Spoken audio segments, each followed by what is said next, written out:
magaalada Buuhoodlana waxaa markii u horeysay laga furay xafiiska samaynta baasaboor Soomaaliga ee dawladda dhexe ee Soomaaliya ee laanta socdaalka ee jinsiyadaha Soomaaliya waxaana xafiiskani munaasabad ballaaran oo meeqaankeedu sareeyo oo loo qabtay lagu daahfuray xafiiskani ka soo qayb galay isla markaana daahfuray madaxweynaha maamulka Khaatumo Cali Khaliif Galeer iyo sidoo kale mas'uuliyiinta golaha deegaanka ganacsatada iyo maamulka jaamacadda iyo guud ahaanba waxgaradka Buuhoodle oo ka soo qayb galay munaasabadii xafiiskani lagu daahfurayay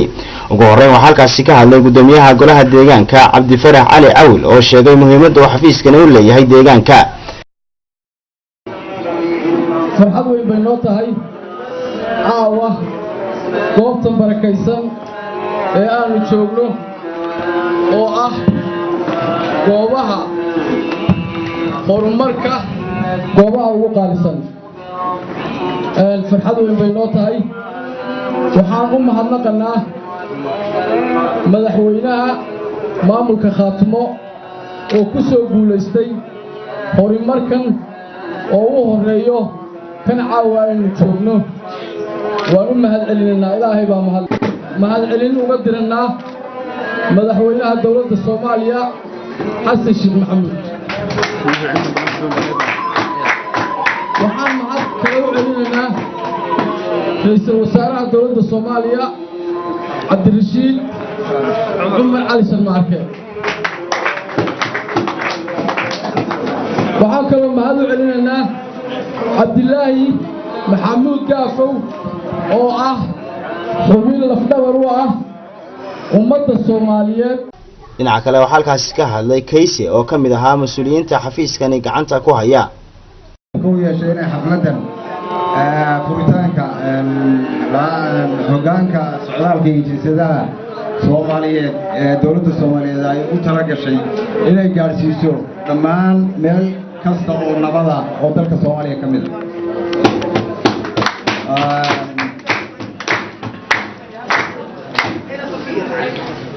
بعد السلام waxaan aad ugu mahadcelinayaa dadkii juhdiga badan geliyay inay keenaan xafiiskan lagu qaadanayo baasaboorka Soomaaliyeed ama immigrationkii Soomaaliyeed markii ugu horeysay ee deegaanadeena way soo gaaro dadkii ka shaqeeyay aad baan mahad weyn ugu celinayaa dhinaca kale waxaa halkaasi ka hadlay gudoomiyaha jaamacadda Bariga Afrika faraceeda Buuhoodle salaanka bacdi waxaan soo dhaweynaynaa xafiiska socdaalka iyo jinsiyadaha ee dawladda federaalka ee Soomaaliya ka furida laga furay magaalada Buuhoodle ee xarunta gobolka Cayn aad iyo aad baan u soo dhaweynaynaa waxaanu leenahay waa horumar iyo guul weyn oo inoo soo korodhay waxaa laga dhawaajiyay oo laga sheekeeyay in Buuhoodle horumartay horumarkaas waxaynu hore u haynay airportkii wuxuu u baahan yahay laanta socdaalku wuxuu u baahan yahay jinsiyadii iyo baasaboorkii waa horumar aan kala hadhayn waxaynu u baahannahay laamigii waxaynu u baahannahay aqoontii waxbarashadii waxaynu u baahannahay biyihii waxaynu u baahannahay dhammaan wixii ummaddu ay u baahnayd ee bulsha ku noolay intiiba alxamdulillah waynu haysanaa mid walba waxba inooga bilaaban waxaan leenahay maanta socdaalkan laynoo furay iyo jinsiyadan iyo baasaboorkani waa horumar weyn ee aynu soo wada dhaweyno ugu dambeyntii waxaa hadalkaas soo gabagabeeyay madaxweynaha maamulka Khaatumo Cali Khaliif Galeer oo dadaaran xoogan u soo jeediyay shacabkani Buuhoodle aad iyo aad baad u mahadsantihiin waynu guuleysanaynaa loo dhabar adeego warkeenna wasbaasku galana bal ha loo dulqaato keenna xoogaa